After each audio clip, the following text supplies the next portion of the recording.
அடுத்தது 12வது, அதை நீங்கள் பார்த்தீர்களாக இருந்தால் அரை ஹைட்ரஜன் வாயு, அரை குளோரின் வாயு, HCl வாயு என்ற தாக்கத்துக்குரிய வெப்ப உள்ளுறை மாற்றம் கேட்கப்பட்டிருந்தது.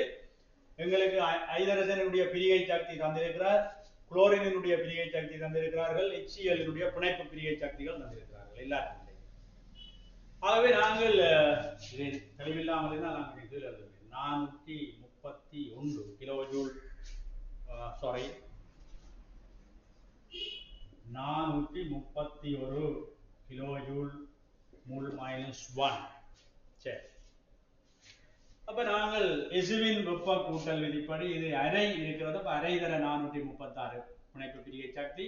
இது CCl 242 அரை மடங்கு இருக்கால பிரித்திருக்கும்.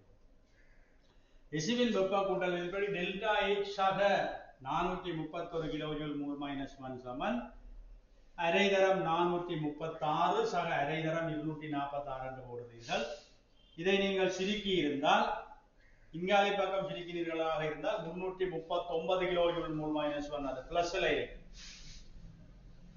ஆகவே டெல்டா H காண்பதற்காக இதை அங்கால கொண்டு போனால் மைனஸில் வந்து உங்களுக்குரிய விடை 92 கிலோஜூல் மூல் -1 என்று அமைந்திருக்கு. ஆகவே உங்களுக்கு அந்த விடை வந்து விடை தெரிவு 12வது விடை தெரிவு 2வது விடையை